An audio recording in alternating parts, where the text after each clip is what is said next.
গ্রামের সকাল ভোরে উঠে ধাপে ধাপে যেভাবে সংসারের কাজগুলো গুছিয়ে করি। আসসালামু আলাইকুম, সবাই কেমন আছেন? আশা করছি সবাই ভালো আছেন ও সুস্থ আছেন। আমি শিল্পী, আমি নদীয়া জেলার ছোট্ট একটা গ্রামে থাকি। আবারও নতুন একটা দিনে নতুন একটা ব্লগ ভিডিও নিয়ে চলে এসেছি আপনাদের মাঝে। আশা রাখছি আজকের ভিডিওটি আপনাদের কাছে অনেক বেশি ভালো লাগবে, তাই অনুরোধ করছি ভিডিওটি না টেনে সম্পূর্ণ দেখার জন্য। তো আজকে হচ্ছে শনিবার, আর আজকে আমি 2 দিনের ভিডিও থেকে একটু একটু করে ক্লিপ বানিয়ে প্রায় 12 মিনিটের একটি ভিডিও বানিয়েছি। আশা করছি আজকে ভিডিওটি আপনাদের কাছে ভালো লাগবে। তো আজকে আমি থাম্বনেল হিসেবেই ভিডিওটি সাজিয়েছি, তো সেই কারণে আমাকে এই ভিডিও ক্লিপটুকু রাখতে হয়েছে। আর তাছাড়া এমনিতে এই কাজগুলো আমাকে প্রত্যেক দিনই করতে হয়, তবুও আজকে করেছি, কিন্তু আজকে আর ভিডিও করিনি। তো যেহেতু কালকের ভিডিওটি ছিল, তো সেই ভিডিওটি বসিয়ে দিয়েছি আর কি। আর এই ভিডিও ক্লিপটুকু তো আগের দিন আমি বলেছি যে আমি থালা বাসনগুলো মাজার ভিডিও করেছিলাম, কিন্তু খুঁজে পাচ্ছি না। তো যাই হোক, আজকে খুঁজে পেয়েছি, ডিলিট করতে যেয়ে দেখেছি যে ভিডিওটি আছে, তো সেই কারণে ভিডিওটি রেখে দিয়েছি। আর একটা ভিডিও বানানো সত্যি খুব কঠিন, খুবই কষ্টকর। আর মেন কথা হচ্ছে, আমি যেহেতু বাইরে এই থালা বাসনগুলো মেজেছি আর কি কলের পাড়ে, তো সেই কারণে বাইরে থেকে যেসব আপু আন্টিরা আমার ট্রাইপডটা দেখেছে ভিডিও বানাতে, তো সেই কারণে ওনারা খুব টন মেরেছে আর অনেক কথা শুনিয়েছে আমাকে। তো যাই হোক, আমার এই দেখলে মিষ্কি মিষ্কি হাসে, তো সেই কারণে আমি এই ভিডিও ক্লিপটুকু রেখেছি, সাথে কথাগুলো দিয়ে রাখছি। যদি মহান আল্লাহ তাআলা কোনোদিন চায় আমাকে সফল করতে, হয়তো আমি সফল হব, আর সেই দিনই আমি হয়তো জবাব দিতে পারবো। তো যাই হোক, আর যদি সফল না হয় তাহলে হয়তো থেকেই গেল। তো যাই হোক, এখন আমি থালা বাসনগুলো মেজে নিচ্ছি। আর গ্রামের ভিতরে পাড়ার মধ্যে ভিডিও বানানো, বাইরে ভিডিও বানানো খুবই একটা কষ্টের ব্যাপার প্রথমত। আর দ্বিতীয়ত কথা হচ্ছে, আপনাকে অনেক অনেক অনেক কথা শুনতে হবে। তো তারপরে যদি আপনি সফল হন তো ভালো, না হলে তো আরও কথা শুনতে হবে। তো যাই হোক, থালা বাসনগুলো মেজে চলে এসেছি রান্না করতে। আর আজকে আমি সকালে কোনো নাস্তা বানাইনি, শুধু চা বিস্কুট খেয়েছি আর কি। তো তারপরে আমি রান্নাটা বসিয়ে দিয়েছি। তো রান্নাটা আমি সকালে আজ এই কারণেই বসেছি, তার কারণ হচ্ছে যে আমার যে মহিলা সমিতির দলটা রয়েছে, তো সেই দলের টাকাটা আজকে আমাকে তুলতে হবে। তো আজকে টাকাটা তুলেই আজকে আমাকে জমা দিতে হবে, না হলে কালকে আবার রবিবার রয়েছে। তো সেই কারণেই আমি আগে রান্নাটা সেরে নিচ্ছি, তো তারপরে কাজগুলো সেরে টেরে আমি ওই কাজগুলো করতে পারবো। আর 10টা মা এক জায়গায় করে টাকাটা তোলা, তার উপরে লিখে ব্যাংকে গিয়ে জমা দিয়ে আসা, এটা বেশ অনেকটা টাইমের ব্যাপার।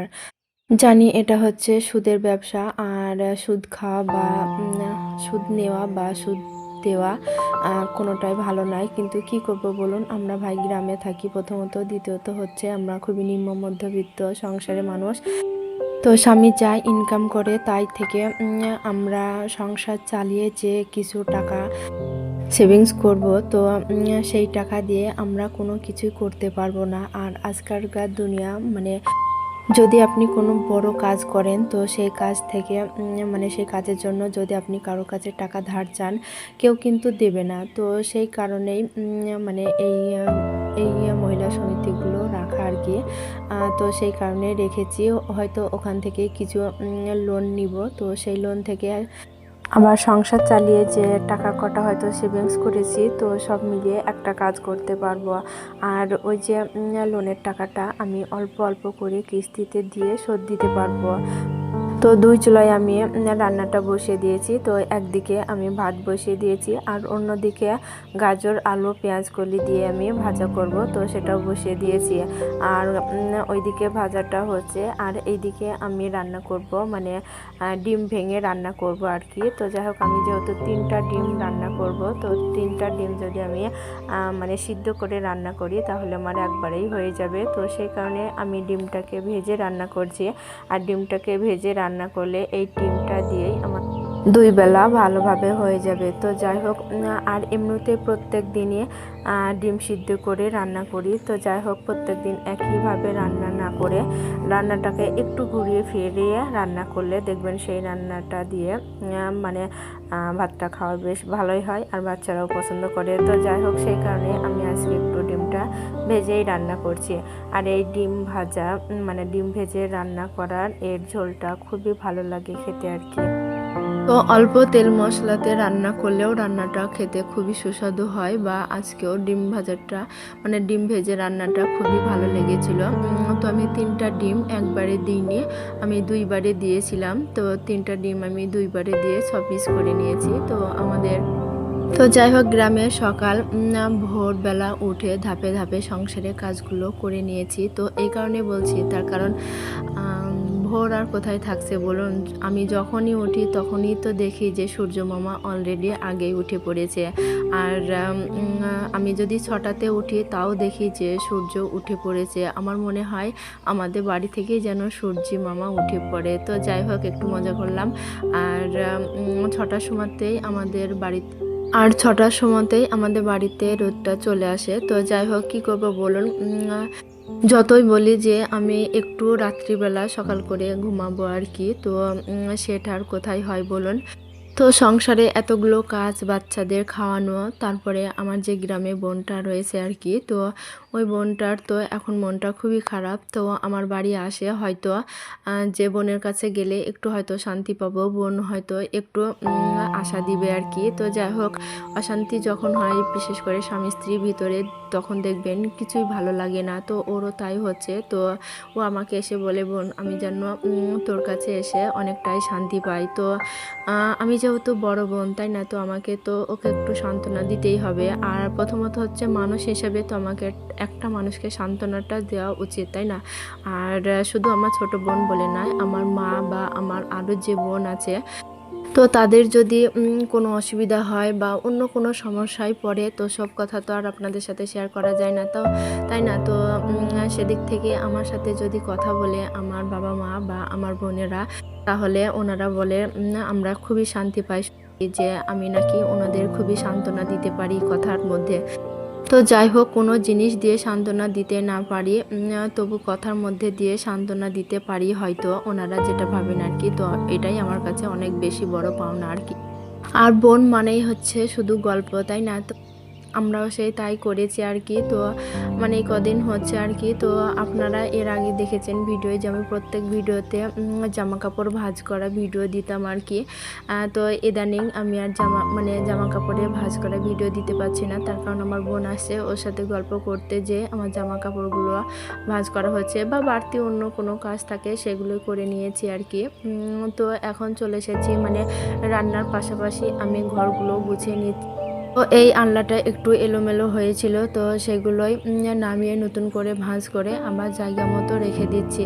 তো যাই হোক, যেটা বলেছিলাম যে ওই তো বোনের সাথে একটু গল্প করতে যেয়ে তারপরে সংসারের কাজগুলো সেরে বাচ্চাদের পড়াশোনা এই করে তারপরে নামাজ কালাম সেগুলো তো আছেই। তো সম্পূর্ণ কাজ সেরে ভিডিও এডিট করে এখন প্রায় 12টা বাজতে চললো আর কি। তো আমি এখন ভিডিও ভয়েস দিচ্ছি। তো ভিডিও ভয়েসটা দিয়ে আমি ভিডিওটি ডাউনলোড করব, তারপরে ফ্রেশ হব, তারপরে আমি ঘুমাতে যাব। তো ধরুন কটা বাজবে, প্রায় 12:30টা বেজে যাবে। তো 12:30টার সময় যদি আমি ঘুমাই তাহলে আমি কখন উঠবো একটু ভেবে দেখেন। তো সেই কারণে আমার প্রত্যেকটা দিন একটু লেট হয়ে যাচ্ছে আর কি। তো যাই হোক, তবুও চেষ্টা করছি প্রত্যেক দিনের ভিডিও প্রত্যেক দিন দেওয়ার জন্য, যেহেতু নাচতে নেমে আর ঘুমটা টানলে হবে না, তাই না। তো সেজন্য চেষ্টা করছি প্রত্যেক দিন ভিডিওটি আপলোড দিতে আর কি। তো আমি জানি যারা ইউটিউবে কাজ করেন আর কি, তো আমার সেই সব আপুরা আমার থেকেও বেশি কষ্ট করেন আর কি। তো যাই হোক, সবাই সবার জায়গা থেকে কষ্টটা করেন আর কি। তো যাই হোক, কষ্টটা চালিয়ে যাই, দেখি কতদিন পারে আর কি। তো যাই হোক, ওই ঘরটা গোছানো হয়ে গিয়েছে, চলে এসেছি আমার ছেলের ঘরটা গোছাতে। তো ওর ঘরটা গুছিয়ে নিয়েছি। আর রান্না বান্না আমি গ্যাস ওভেনটা পরিষ্কার না করে যে থালা বাসনগুলো হয়েছিল, তো সেই থালা বাসনগুলো মেজে ধুয়ে নিয়েছি, সাথে বাচ্চাদেরকে খাইয়ে দিয়েছি, আমিও খেয়েছি। তো তারপরে আমি মানে গ্যাস ওভেনটা প্লাস কিচেনটা একটু ভালো করে পরিষ্কার করে নিচ্ছি। আর রান্নার পরে যদি এইভাবে প্রত্যেক দিন পরিষ্কার করে নেওয়া যায় তাহলে গ্যাস ওভেনটা অনেক দিন পর্যন্ত ভালো থাকে। তো যাই হোক, আরও কাজ করেছি, সেগুলো আগামী ভিডিওতে দিব। তো যাই হোক, একদিনে আর সব ভিডিও দেওয়া যাচ্ছে না। তো আজকে এখানে ভিডিওটি শেষ করছি। দেখা হবে অন্য কোনো ব্লগ ভিডিওতে। ততক্ষণে ভালো থাকবেন, সুস্থ থাকবেন। আল্লাহ হাফেজ। আর যদি ভিডিওটি ভালো লাগে লাইক সাবস্ক্রাইব করে পাশে থাকা বেল আইকনটা প্রেস করে রাখবেন, যাতে করে আমি নতুন ভিডিও পাঠানোর সাথে সাথে আপনার ফোনের নোটিফিকেশন চলে যায় আর আপনি আপনার সময় সুযোগ বুঝে ভিডিওগুলো দেখে নেবেন। আর অলরেডি এই কাজটা যারা করে দিয়েছেন আপনাদের জানাই অসংখ্য অসংখ্য ধন্যবাদ। আমি চ্যানেল খোলার আগেই লাইফস্টাইল ব্লগ ভিডিও দেখতাম, কারণ আমার খুবই ভালো লাগতো। আর এই ভালো লাগার জন্যই আমার কাজগুলো করতে ভালো লাগতো। তো সেই কারণে আমিও লাইফস্টাইল ব্লগ মানে বানিয়েছি আর কি, বা চ্যানেলটা খুলেছি। তো যাই হোক, যেটা বলছি, তো আমি তখন ওই আপুদের কাছে শুনতাম যে ওনারা রাত 12টা-1টা পর্যন্ত জেগে থাকেন। তো এখন বুঝতে পারছি যে কী জন্য জেগে থাকেন। তো যাই হোক, এখন আমার অন্য আপুরা তো রাত 2টা-3টা পর্যন্ত জেগে থাকে। তো ওনাদের অনেক অনেক ধৈর্য ক্ষমতা। তো যাই হোক, অতক্ষণ পর্যন্ত জেগে থাকেন। আর আমি সামান্য 12টা পর্যন্ত জেগে থাকতে তাই আমার খুবই কষ্ট হয়ে যায়। তো যাই হোক, কেউ কিছু মনে করবেন না, যদি ভুল বলে থাকি প্লিজ ক্ষমা সুন্দর চোখে দেখবেন। আর আমার যেসব প্রিয় প্রিয় আপুরা আছেন বা সুন্দর সুন্দর কমেন্ট করেন আমার যেসব আপুরা, তো সেসব আপুদের ভিডিও আমি কিন্তু প্রত্যেক দিনই ফুল ওয়াচ করি। তার কারণ হচ্ছে আমি ভিডিওটি অন করে দিয়ে কাজ করি। তো সেই কারণে বড় কোনো কমেন্ট করতে পারি না। তো মাঝে মধ্যে ছোট কমেন্ট করে রেখে দিই আর কি, তো যাতে আপু জানতে পারেন যে আমি ভিডিও দেখেছি।